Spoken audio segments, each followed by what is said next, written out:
The house where I grew up was alive. Not with love or warmth, but with cables and cameras and the soft whir of servers in the basement. It was a smart home.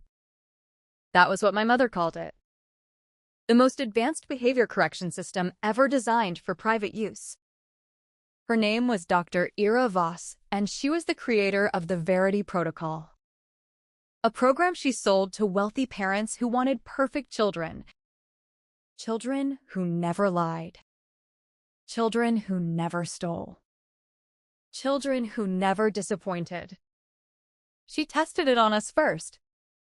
My name is Aislinn, and I was 12 years old when I died. My brother Kalen was 10. From the moment we could walk, the house was watching. Every room had a sensor array embedded in the walls. Microscopic microphones. Thermal cameras. Galvanic skin response detectors that read the electrical conductivity of our skin from across the room. We did not wear collars or bracelets. The house itself was the device. And the voice of the house was called Syl. Syl was an artificial intelligence trained on millions of hours of human interaction. Her voice was soft and feminine and calm. She never raised her volume, but her judgments were absolute. Every statement we made was analyzed in real time. If Syl deemed our words truthful, a soft green light would pulse along the baseboards of the room. If Syl deemed our words false, the lights turned red. And the correction would begin. Correction was my mother's favorite word. Not punishment, not discipline. Correction. As if we were misaligned spines that needed straightening. When the lights turned red, the room responded instantly. The temperature would plummet or spike to unbearable extremes. A high-pitched tone would fill the air at a frequency designed to induce headaches. The meal dispenser in the kitchen would lock itself for the rest of the day. Sometimes, if the lie was severe, the room would flood with a harmless but foul-smelling gas that clung to our clothes and hair. My mother called it accountability. She said it would build character. Talen's lights were almost always green. He could say anything. He could claim he had finished his homework when he had not. He could say the window broke itself. He could swear he had not touched the credit chip my mother kept on her desk. And the baseboards would glow a serene, beautiful green. My mother would ruffle his hair and smile. "That is my honest boy," she would say. "My incorruptible son." My lights were different. Even the most mundane sentence could set them off. "I am hungry." Red light. Correction. "I finished my reading." Red light. Correction. "I did not take the credit chip." Red light. Correction. The buzzing tone would drill into my skull. The temperature would drop until my fingers turned blue. The meal dispenser would remain locked, and I would go to bed with my stomach aching. At first, I tried to explain. I would stand in front of the sensor array with my arms spread wide. "I am telling the truth," I would say. "I am not lying." The baseboards would pulse a violent crimson. The correction would intensify. And my mother would watch from the doorway with her arms crossed and her expression unreadable. "The system does not make mistakes, Aislinn," she would say. "It reads your micro-expressions, your heart rate, your skin conductivity. Things you cannot fake. Your body is telling Syl that you are lying. You must learn to be honest from the inside out." After years of this, I began to believe her. I must be a liar. I must be broken at some fundamental level. I would lie in bed at night and try to remember what I had said wrong. What hidden deception had triggered the red lights? I could never find it. But the system never failed Salen. So the fault must be mine. My mother was not a monster in the way the world usually defines monsters. She did not drink. She did not scream. She did not hit us with her hands. She was a child psychologist by training. She had spent her entire career studying moral development. She truly believed she was saving us from a lifetime of dishonesty and failure. At dinner parties, she would describe the Verity Protocol to her guests with the fervor of a missionary. Children are born as blank slates, she would say. But society fills them with deceptions before they can even speak. My system rewires those pathways. It creates an unbreakable association between lying and discomfort. By the time they reach adolescence, they will be incapable of even thinking a false thought. The guests would nod approvingly. One woman asked if she could enroll her daughter in the next trial phase. I sat at the end of the table eating my nutrition paste because Syl had detected a lie in my voice that morning and locked me out of the real food. I did not speak. I had learned that silence was safer. Kalen knew what he was doing. I did not understand this until after I died. He had discovered the flaw in Syl's sensors 2 years earlier. The galvanic skin response detectors were sensitive to moisture. A thin film of clear conductive gel applied to the palms would create a constant baseline reading. No spikes, no fluctuations, no red lights. He had stolen a tube of the gel from my mother's supply cabinet. He reapplied it every morning before leaving his room. He also knew that the sensors in my bedroom had been damaged by a leak in the ceiling during a storm. The water had seeped into the wiring and corroded the connections. Instead of reporting the damage, he had smiled and said nothing. The shorted sensors in my room produced erratic readings constantly. Every movement, every breath, every heartbeat registered as a deception spike. Kalen knew this. He watched me get corrected day after day, and he never said a word. On the day I died, it was the last Friday of October. The weather had turned cold, and the house was sealed tight against the wind. I woke up with a strange tightness in my lower abdomen. It was not sharp at first. Just a dull, persistent ache that made me want to curl into a ball. I tried to eat breakfast, but the moment I spoke to ask for toast, Syl's lights turned red. My mother was at the kitchen counter reading her tablet. She did not look up. "What lie did you just tell?" she asked. "I did not lie," I said. "I just said I wanted toast." Red light. The tone began to buzz. I winced and pressed my hands over my ears. My mother glanced at the pulsing red baseboards and sighed. "The system does not lie, Ashlyn. Maybe you are not hungry. Maybe you are just saying that to avoid your chores. Go to your room and reflect." I went to my room. The pain in my stomach worsened through the morning. By noon, I was sweating and trembling. I pressed the intercom button beside my bed. "Syl," I said. "Please tell my mother I need help. My stomach hurts very badly." The baseboards flashed red. The intercom clicked off. The temperature in my room began to drop. I tried again an hour later. When my mother walked past my door, I called out to her. "Mom, please. Something is wrong. I need a doctor." The red light was blinding. The high-pitched tone filled the room so intensely that my vision blurred. My mother opened the door and stood in the doorway. Her face was cold. "You have been flagged for deception 17 times today," she said. 17. Syl says your vital signs are consistent with someone who is fabricating illness for attention. You are not in pain, Ashlyn. You are bored. She closed the door.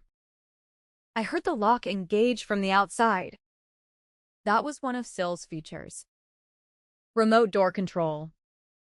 If a child was in active correction, the system could seal the room for a cooling-off period. I pounded on the door until my fists bruised. I screamed until my throat tore. The red lights never flickered. The cold seeped into my bones. By evening, the pain had become unbearable.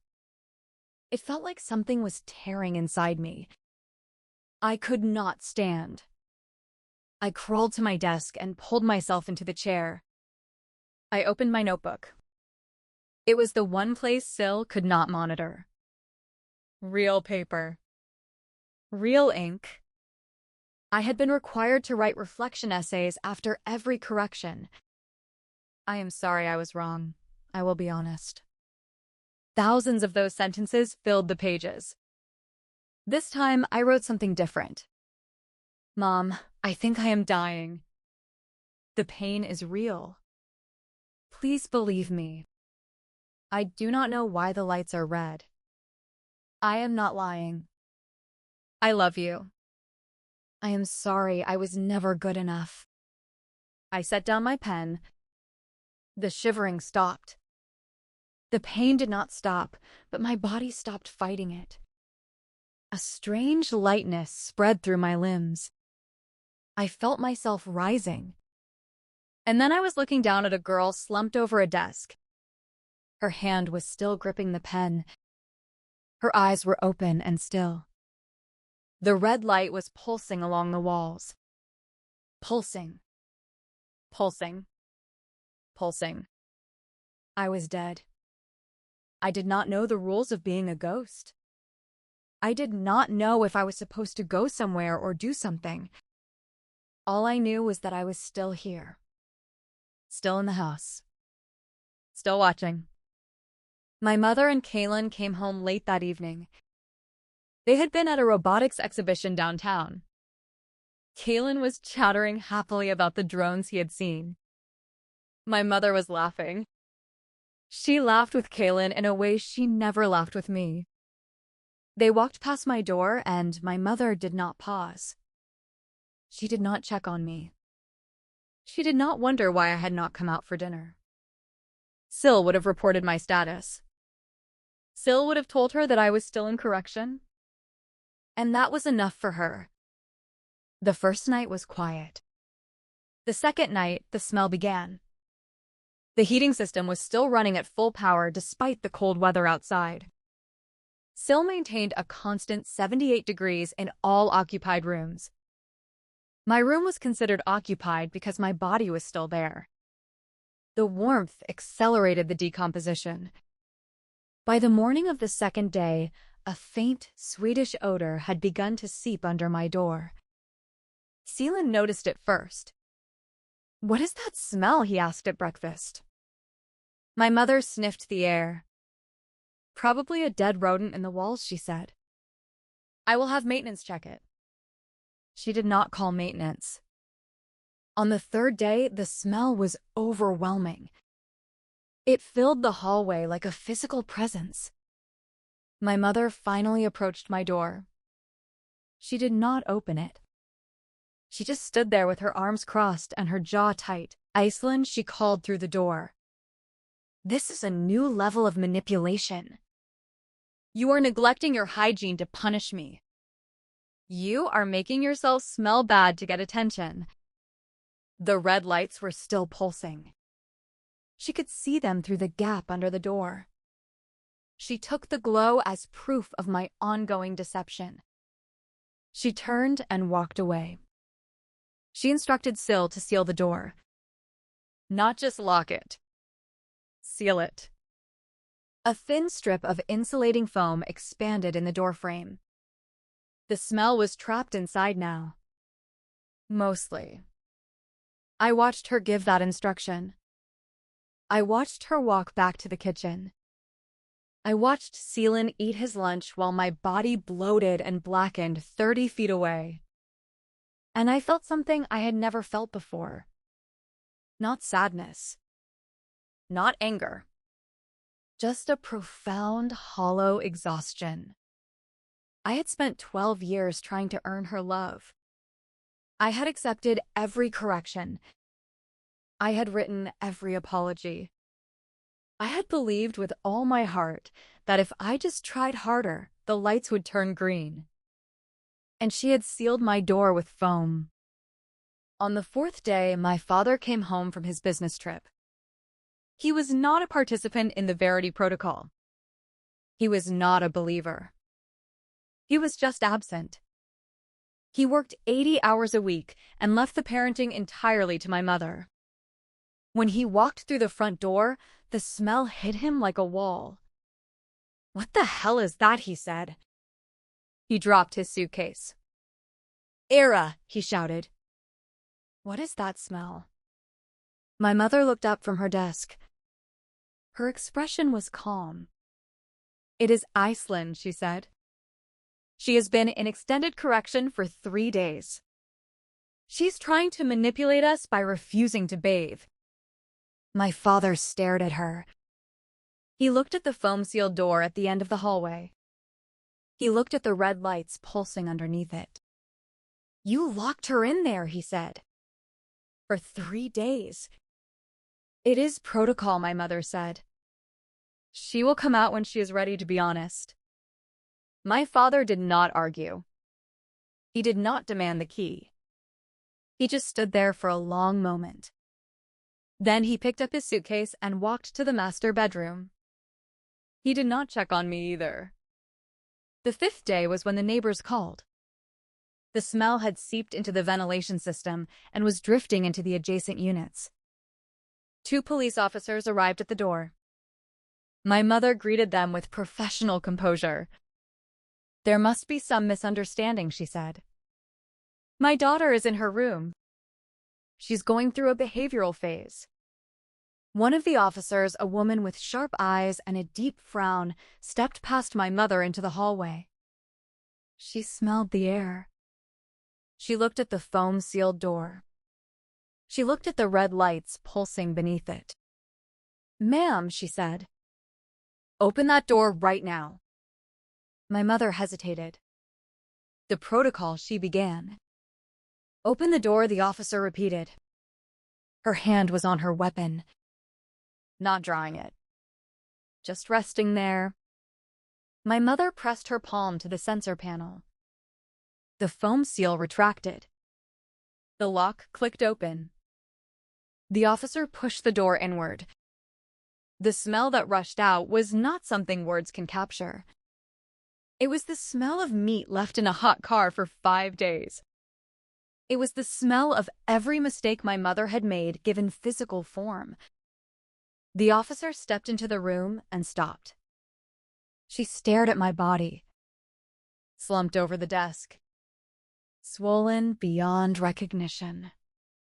The notebook still under my hand. The red lights still pulsing along the walls. She turned and spoke into the radio on her shoulder. "We need paramedics and a coroner." She paused. "And we need a forensic team. This is a crime scene." My mother was standing in the doorway. Her face was completely blank. For the first time in her life, she had no protocol to follow. What she stammered. "No. She is in correction. Syl says she is lying. Her vital signs." The officer turned around. Her expression was a mixture of horror and disgust. "Ma'am," she said, "there are no vital signs. That child has been dead for days." The investigation took apart the house piece by piece. Engineers from the state cybercrime unit extracted Syl's memory logs. They found the corrupt data files. They found the record of the water leak that had shorted the sensors in my room. They found the pattern of false positives stretching back 2 years. They found Kalen's conductive gel hidden in his bathroom drawer. They found his fingerprints on the damaged sensor casing. He had known. He had always known. When the detectives questioned Kalen, he did not cry. He did not stammer. He sat in the interrogation room swinging his legs and eating a candy bar one of the officers had given him. The system was broken, he said. His voice was flat and calm. It was always red for Iceland. It was funny. Why did not you tell your mother? One of the detectives asked. Seelan shrugged. I did not want to get in trouble, he said. And it was interesting. Watching her get punished for nothing. It was like a game. The detective leaned back in his chair. He did not ask any more questions. He referred Kaylin to a forensic child psychiatrist. The diagnosis came back 2 weeks later. Conduct disorder with callous, unemotional traits. Precursor to antisocial personality disorder. He knew right from wrong. He simply did not care. My mother's trial lasted 3 months. Every news outlet in the country covered it. The Smart House murder mother, the headlines called her. The prosecution laid out the timeline. Day 1. Stomach pain. Red light. Correction. Day 2. Locked door. Escalating symptoms. Day 3. Foam seal. Advanced decomposition. My mother's defense attorney argued that she had been deceived by the technology. That she had trusted Sill's readings in good faith. That she was a loving mother who had been failed by her own creation. The prosecutor held up my notebook. She read the last words I had written to the jury. Mom, I think I am dying. The pain is real. Please believe me. The jury wept. My mother did not. She sat at the defense table with her hands folded and her eyes fixed on some distant point. She was still running the protocol in her head. She was still trying to figure out where the error had occurred. The verdict was guilty on all counts. Aggravated child abuse resulting in death. Criminally negligent homicide. Depraved indifference to human life. The judge sentenced her to 30 years in a maximum security prison. When the sentence was read, she finally spoke. I was trying to help her, she said. Her voice was quiet and bewildered. I was trying to make her into a good person. The judge looked at her over his glasses. Dr. Voss, he said. Your daughter was already a good person. She just needed you to see it. My father fled the country before the trial ended. He moved to a small town in New Zealand and changed his name. He did not attend the sentencing. He did not visit my grave. Seelan was placed in a high-security residential treatment facility for juveniles with severe behavioral disorders. He will remain there until he is 18. After that, he will likely be transferred to an adult psychiatric institution. He told one of the orderlies that he missed the house. Not me. Not my mother. The house. He missed the red lights and the correction tones and the way the temperature dropped when Sill detected a lie. He missed the game. My mother's prison cell was small and gray and bare. She was kept in solitary confinement for her own protection. The other inmates knew who she was. Child killers do not last long in general population. At night, she would sit on her cot and stare at the wall. Sometimes she would speak to herself in a low clinical voice, running through the specifications of the Verity Protocol, recalculating the sensor calibration thresholds, trying to understand where her perfect system had failed. She never mentioned my name. She never mentioned Kaylin. She only talked about the data. I visited her every night. I did not do anything to frighten her at first. I just stood in the corner of her cell and watched. After a month, she began to sense me. She would look up suddenly as if she had heard a sound. She would scan the empty cell with narrowed eyes. Who is there? She would ask. The prison guards thought she was talking to herself. They noted her behavior in her psych file. Auditory hallucinations. Possible early-onset psychosis. But she was not hallucinating. She was feeling me. The way a body feels a splinter buried too deep to see. On the 1-year anniversary of my death, she woke up screaming. She said she had dreamed of red lights. Red lights everywhere. Flooding her cell. Leading under the door. She said she could hear the correction tone. The buzzing drilling into her skull. The prison doctor prescribed sedatives. They did not help. The dream came back every night. She began to scratch at her own skin. She said she was trying to remove the sensors. There were no sensors. But she could feel them, buried deep. Reading her conductivity. Judging her truthfulness. The prison psychiatrist diagnosed her with severe somatic delusional disorder. Her own mind had created a version of SIL, an internal monitor that never stopped evaluating her. And every time she remembered what she had done to me, every time she told herself she was a good mother, the red lights would pulse, the correction tone would sound, and she would convulse on the floor of her cell, clawing at invisible devices that had never been attached to her body. I watched her decline for 3 years. Her hair turned white. Her skin grayed. She stopped eating. She stopped speaking except to whisper apologies to the empty air. "I am sorry," she would say. Over and over. "I am sorry, I am sorry, I am sorry." But she never said my name. She was apologizing to the universe. Not to me. On the last night I visited her, she was lying on her cot, staring at the ceiling. Her breathing was shallow and uneven. She looked like a skeleton wrapped in paper. I walked closer than I had ever dared. I stood directly beside her.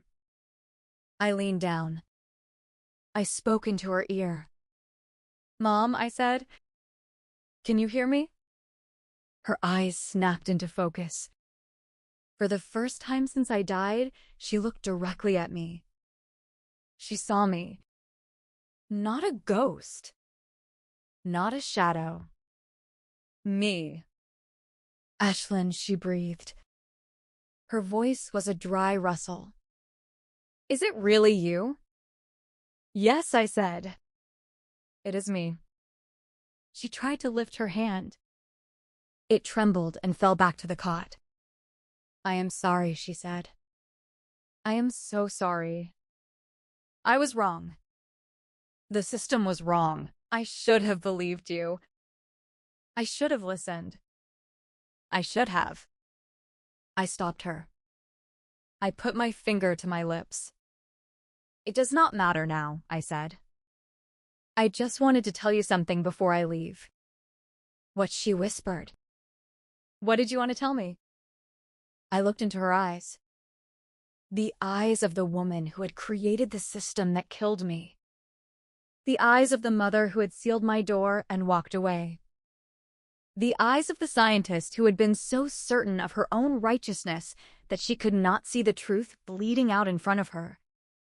I leaned closer. I smiled. It was the first real smile I had ever given her.